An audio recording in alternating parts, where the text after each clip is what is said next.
Hey, what is going on, you guys? AK-40 Kevin here in the gamer heaven. I hope all of you guys are having a fantastic afternoon thus far. I have now completed Last of Us 2. I did it in about 4 or 5 sittings, more than the 2 to 3 that I plan on doing it. It's about a 25 to 30 hour campaign.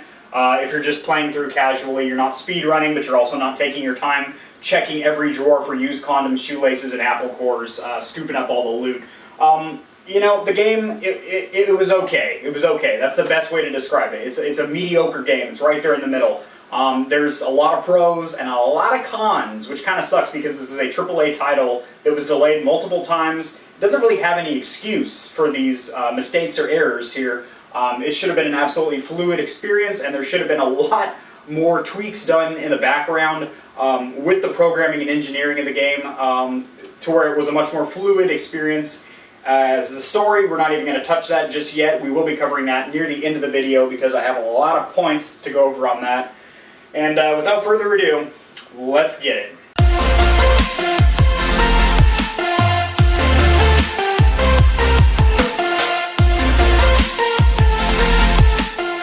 Alrighty guys, over here at the PC as you can see, and we are about to review this game here. So, I did know the one major leak that practically everyone knew about Joel dying. I did not know any of the other leaks or anything like that. Obviously I had access to them, but I didn't really want to spoil any more of the story than I already had by learning the Joel thing. And that was mostly because I wanted to cover that information because that was a massive leak and it had a whole bunch of controversy around it and whatnot with the way that it became leaked by an actual reliable source with cited multimedia to back it up and everything. But this game, oh man. So it does have some pros. It's not a terrible game by any means, but it does not live up to a AAA title that had this much time and money put into whatsoever. So without further ado, let's just jump right into it. So first of all, the graphics, we'll start out there. Graphically, this game is absolutely stunning. The environments of Seattle and also the countryside look phenomenal. The lighting, the way the sun bleeds through the trees and everything, it was absolutely stunning. And I was playing on a PlayStation Slim and 4K TV. If I had been on a PS4 Pro and a 4K TV with HDR support, I'm sure it would have looked even prettier. But even as it was, it looked absolutely phenomenal. Honestly, you would kind of expect that at this point because the PS4 is at the end of its life cycle. Obviously, the new gen consoles are coming out this Christmas. And, you know, by this point, especially because this is a first-party game, it's from Sony Interactive Entertainment and then also Naughty Dog, which is like one of the most major third-party devs out there for games. So they have a track record of making beautiful games, even back on the PlayStation 3 with Uncharted 2 and stuff like that. So, great. The game looked absolutely stunning, and you would kind of expect that at a first-party title at the end of the life cycle of the console. Also, the audio design was absolutely fantastic. The soundtrack was never overpowering the situation. However, it did add a certain level of ambiance and kind of added to whatever emotions were happening on screen.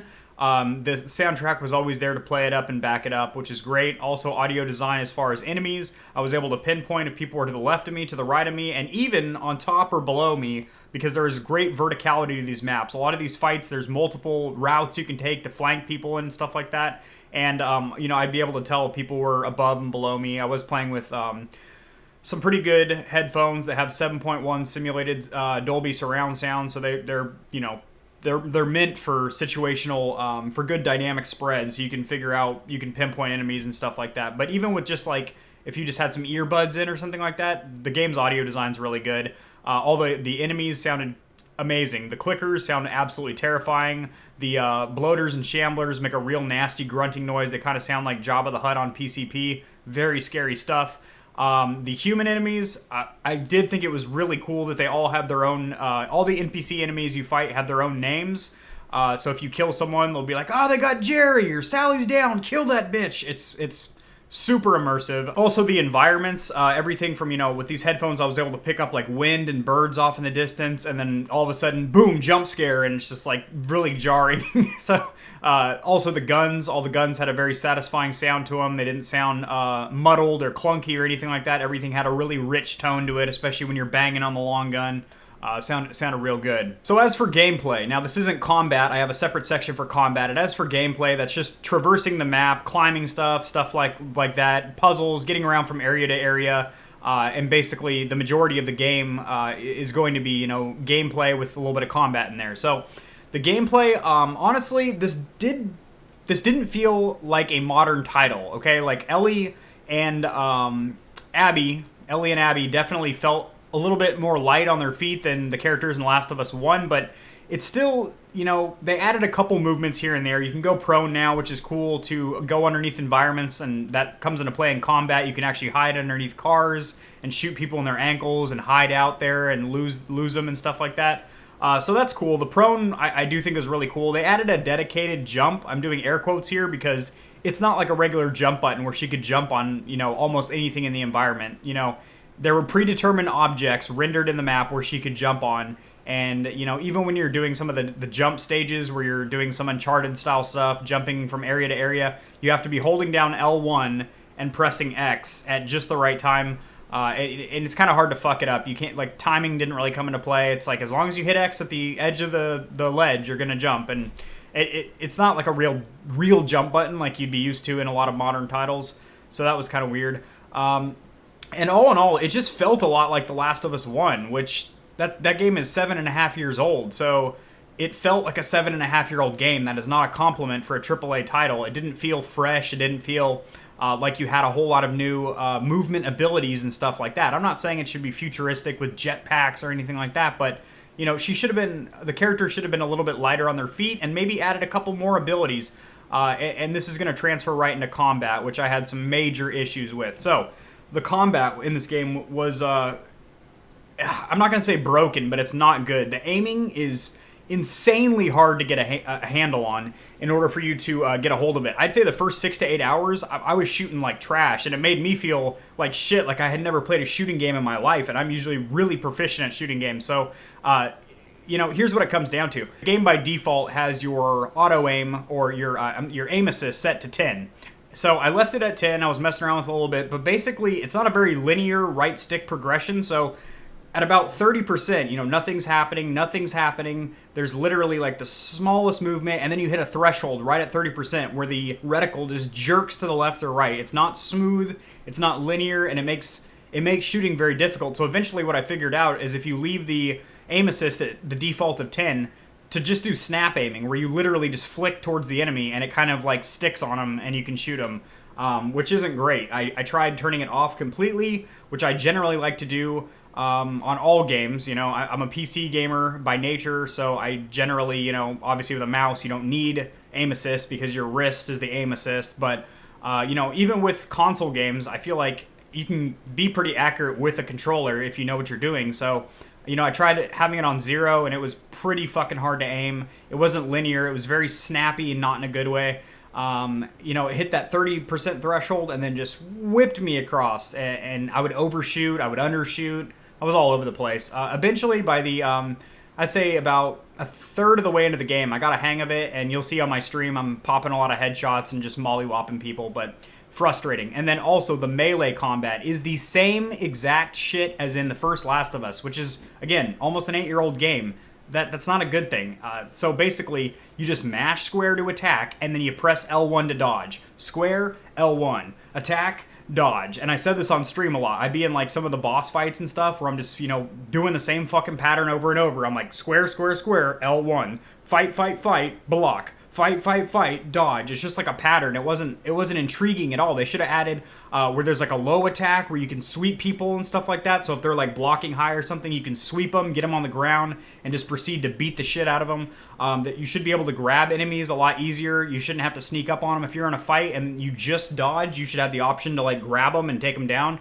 Not to mention, you know, instead of just having tap square for attack, maybe tap for a light attack and hold down for like a nice powerful hook or something, it would have made it more interesting. This is a new game. This is not an old game, you know? So like, god damn. The combat was just so goddamn repetitive because there's so much of the melee combat because ammunition is scarce in this game. So you will end up resorting to fighting people hand to hand, and it's just the same thing. Square, square, L1. Fight, fight, dodge. Like, it's so repetitive. And between that and then the shooting just not being good at all, like the aim assist being more of an intrusion than anything, honestly, about halfway into the game, I didn't even want to play it anymore. I know most major streamers, were like threatening to quit the game. They asked their chat if people were entertained, and like 90% of people were like, nah, not really, man. I wish you were playing something else. It's not entertaining to watch. The combat gets incredibly repetitive. It's the same exact at the end of the game as it is at the beginning of the game. So, that really sucks. You don't unlock any new abilities, any new weapons. Even when you play as Abby, she might have different weapons, but they're still the same thing. You got a shotgun, but it only holds 2 shells. You got a hunting rifle that is a single shotter that you can make ammunition for. You got a crossbow instead of a bow. Like, none of these weapons felt really unique or anything like that, and they all handled virtually the same with the same broken ass reticle. So that was insanely frustrating. What I will say for the combat, though, is that the map design was really good. So you'd be able to take on a fight several different ways. If you want to take the low ground and either dip underwater during certain scenes or climb underneath cars and snip ankles, you could do that. If you wanted to take the high ground and get on top of roofs and stuff like that, and shoot people from above, you could do that. If you're getting overwhelmed and swarmed by enemies, you can slip through cracks in the wall. There was a lot of different routes you could take in order to take on a battle, flank enemies, and it makes it a very versatile experience with a lot of like self-expression on how you want to take on the combat. If you want to do strictly stealth, a lot of the interaction or the altercations you could actually completely avoid by just sneaking around the whole group of enemies. I didn't do that because, well, I wanted to experience the combat of the game and I wanted to get the sweet sticky loot that they had in their pockets. So yeah, the combat, both melee and the gunfire, the gunplay, not very good. Speaking of gunplay, though, I really do like the new crafting system. I think it's a lot more in depth, and the weapon modification system, the bench looked super realistic. The way they handle the weapons looked really kick-ass. And I also do like the new character skill tree. It's kind of like an RPG thing. You have multiple trees instead of just the one like you had in Last of Us 1. You had each character has about 4 or 5 different trees. One for crafting, one for combat, one for hunting or like searching the area, stuff like that. And you're able to rank up your skills with by collecting supplements or pills or whatever. And I thought that was pretty cool. So as for the story, I know this has caught a lot of flack and everything. I'm thinking of it completely objectively. If this was an IPO or an original game that didn't hold the Last of Us title, I feel like the story wouldn't really be that bad. It'd be maybe, this game would be about a 7. Between the gameplay, the combat, the story, this game would be about a 7. But because it is following up The Last of Us, which, this game didn't need a sequel. A lot of people are saying that, and it's very true. They left the game perfectly fine. It didn't need another sequel, or didn't need a sequel, period. They could have just left it there, and I think that's what Naughty Dog should have done, but they knew it'd be a big cash cow for them, so they wanted to milk those udders dry, and they did. The game's pretty dry. So the story is just, I don't really care about Joel dying. I don't care about the fact that Ellie's a lesbian. I don't care about the fact that you play half of the campaign as the person that killed Joel, and a lot of people hate her character and stuff. I didn't care about any of that. The story itself, just strictly from a writing standpoint, is not good. It's confusing. A lot of these cutscenes are really well written, but they are put in the wrong place in the timeline. So you play all these cutscenes of Abby after Ellie has already fucking ransacked their squad and killed them. Killed the pregnant chick, killed the dude, killed, all of Abby's squad, and basically there's no emotion there. You're like, okay, why should I care that I killed these random NPC characters that don't even have any character building or self-development?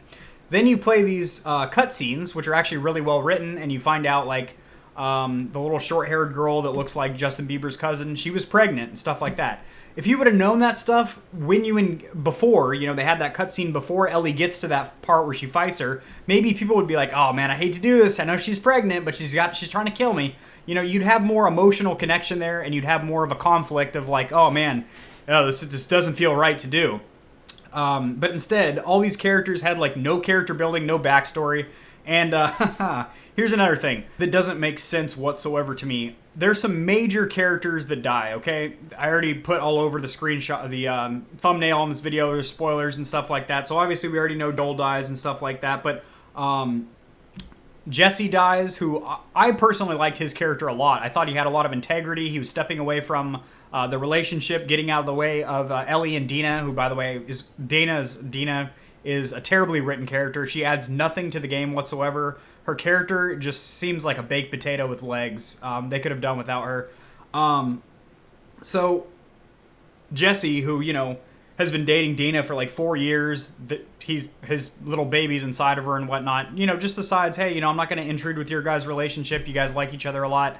Steps away. But he's also there if they need anything. He's also trying to be there for him. Like, he's just a good character. He was like saying, like, telling Ellie, if you would have told me that you were going after Joel's killers or whatever, I would have joined you for sure. No questions asked. Joel was a good man, blah, blah, blah. And, like, I liked his character a lot. So he gets killed. They mention him once.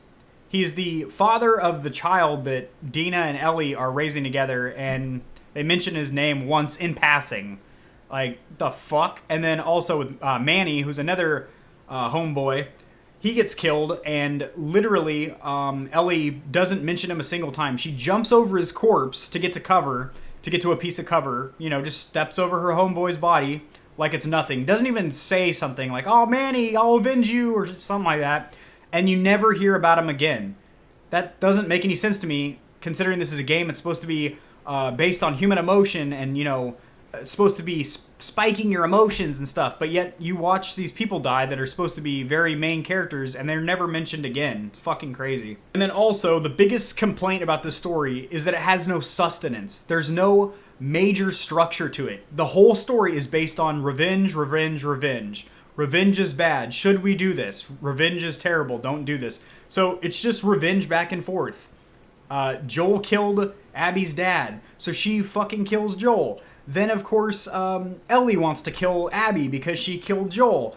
Then they kill each other's friends back and forth. It's just a huge revenge plot back and forth. That's crazy because the first game had an insane storyline. Like, the outbreak happens and Joel's daughter Sarah dies. The light of his life, probably the most important thing in his life, dies. And then he's basically a shell of a man, just completely empty, not even complete. And he meets this girl that he ends up, at first they have no relationship or anything, but they go on this trip, which, by the way, is cross-country. It's from state to state, as where this game only had, like, a couple locations. But anyway, so they go on this huge, massive journey together, building a relationship, and he basically gets a second chance at life at being a father because he's, like, parenting Ellie, more or less, and, he loves her, and she loves him, and they have a great relationship and stuff like that.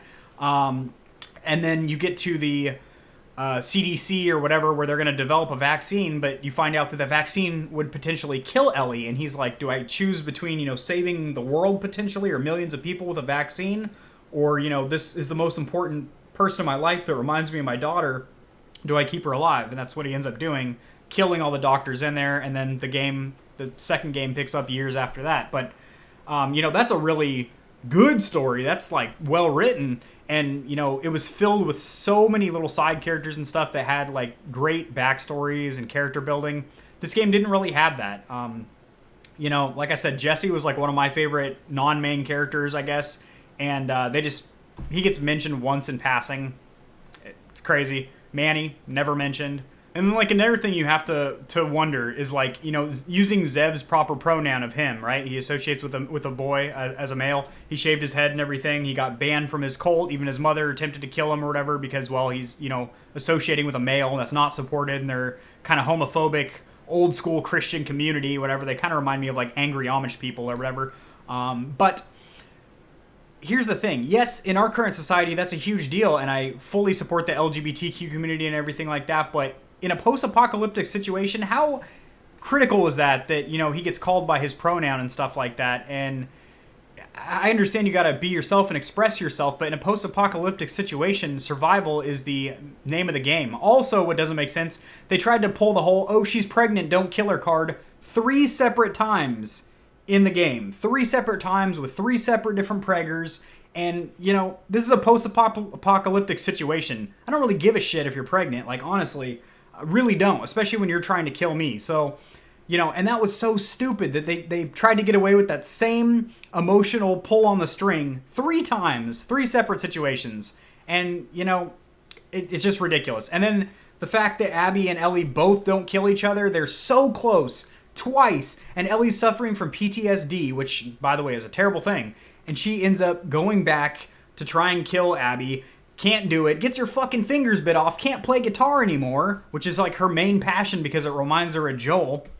And they couldn't kill each other. So it's like, revenge, building up the whole game, then, oh, I can't do it, I changed my mind. So it's like, if you're going to have the entire plot be about revenge, at least get the satisfaction of the kill at the end of the game instead of just being like, oh, I changed my mind, Joel wouldn't want this. You couldn't have thought of that the last fucking 12 hours of a repetitive-ass second half of a game that nobody gave a shit about, where you're trekking through the jungle, doing the same thing, going through the same environments, getting in the same combat with the same broken target reticle, same whack-ass 2-button melee, and story that doesn't make sense because all the characters have no character building or self-development.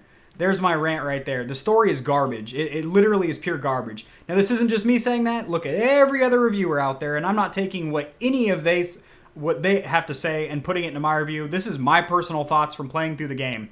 And if this, again, was an original game, they renamed the character, renamed Abby to Babby or something like that, and it wasn't The Last of Us, it was like the Gas of Crush or something like that. Just a random new game. It would be a 7. But because all these other issues that this game is trying to live up to, and the story is just written so badly. The only really good writing was the flashbacks, but because they're placed in the wrong spot in the timeline, they don't make sense, and they don't make you actually have an emotional connection to the people you're killing. So I almost forgot, this was actually encountered on my stream, so there's proof of this. I'll have separate videos uploaded, but I encountered some pretty major bugs and glitches, which is absolutely unacceptable for a AAA title that had this big of a team working on it for this long, so many delays so they could massage out kinks and bugs and glitches, yet I ran into some major glitches where instead of Ellie holding a pistol when she's like sticking somebody up, she's holding a bottle out in front of her because I had a Molotov out when I entered a room. And then the gun in her hand, when she did get in her hand, wasn't rendered properly, so it didn't even have half the barrel. She was just holding like the handle, and the bottle, the Molotov I had, was floating around the room like the fucking Ghost of Christmas Past was holding it. So that's unacceptable. That's a major glitch there. I don't get that. And then there was also some other bugs where the screen like whited out for a second and then popped back in. Ellie fell into the wall a couple times. Like when I got killed by a shambler, she fell back and like her whole body slid into the wall. And there was actually quite a few, probably about a half dozen instances of glitches where she would like fall into walls that, she shouldn't be able to get through and stuff like that. So, I almost forgot. We do have one more section. So in-game or replayability. So once you beat the campaign, what is there left to do? Not much of anything. So there is no multiplayer whatsoever, which I think if they patched in a multiplayer, it would actually be pretty good. If they were to use a lot of the maps from some of the combat scenes in the campaign, with all that versatility I was talking about, cracks in the wall to hide through, cars to go underneath, verticality, being able to shoot from rooftops and stuff, bushes to hide in, that would be pretty cool. Whether it would be, two human factions fighting against each other, or PvE versus P, to where it's like two human factions and you've also got clickers and shamblers on the map or something like that. That'd be really dope. But really, in-game, all you get is you unlock the ability to play through the game again with all of your equipment and self-development mods or whatever, your character building. So all your skills that you've unlocked for your character and all the weapons that you've modified and unlocked. Which, by the way, like the automatic silenced submachine gun, really good weapon. You only get that at the very end of the game, which is a bummer. Just like the assault rifle in Last of Us 1, you get that right at the end of the game, like the last battle, and it's such a good gun, and you're like, well, that would have been great to have this entire fucking game. And you can replay the game, but what's the point? Like, unless you're doing a completionist playthrough where you have to unlock every trophy, or you're doing a hard mode playthrough, or some kind of a Twitch challenge where you're doing like a no-death playthrough, which, by the way, would be almost impossible in this game because of the broken shooting. Yeah, I mean, there's really not a lot of replay value. If you've played through the story once, you've already experienced it, you already know what a sack of trash it is, why relive it? If there was multiplayer, I probably would play that because I think it would be pretty fun and entertaining. And as far as extra playthroughs, I did say at the end of my Twitch that I am going to be doing a hard mode playthrough on the PS5 when it comes out. So playing the PS5 version, because I'm also buying a new TV with the PS5. I'm getting a 4K HDR TV, as I just have a 4K no HDR right now. And then also the PS5 is obviously going to upscale everything pretty substantially with ray tracing supported, so all those light textures and those dark environments.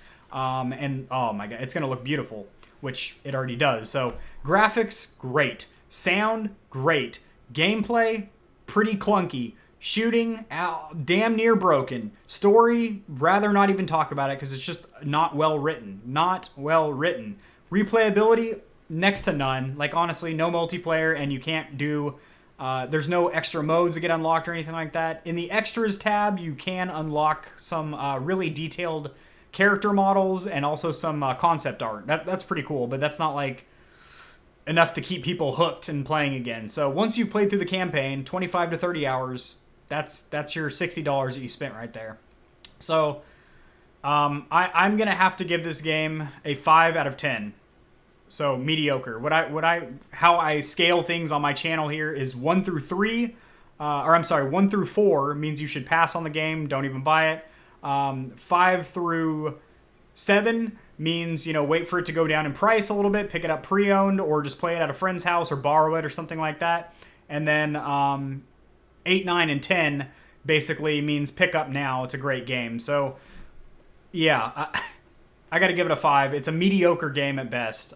They're lucky. I was about to give them a 4, but because the game looks so stunning and, there was some really good map design and, stuff like that, I'll cut them a little fucking slack and give them a 5.0 here, but whew, it was, the biggest thing I can say about this game is that it felt like a chore to play through. I wanted to get through it because I was Twitch streaming it live, and also I knew once I beat it, I could basically compile my thoughts, take a deep breath, step back, look at what I just experienced, and do a comprehensive review for you guys. And so I wanted to get through the game. And, I also wanted to enjoy it too. I really tried. The first 6 to 8 hours, despite me not being able to hit shit, I was actually really enjoying it. I was enjoying it. And then you can hear the tone in my voice throughout the consequential stream highlight videos that I have here on YouTube. I just get less and less impressed with it. And after a while, I'm just like, fuck this game. I thought about uninstalling it a couple times. It's not good at all. At all. I hate to say it. So, all right, guys, that is going to do it. Let me know in the comment section below what you guys think about this game. I think I already know you probably concur with my thoughts here, but I do want to hear your opinions down there in the comment section below. And I'll see you guys in the next one. Peace.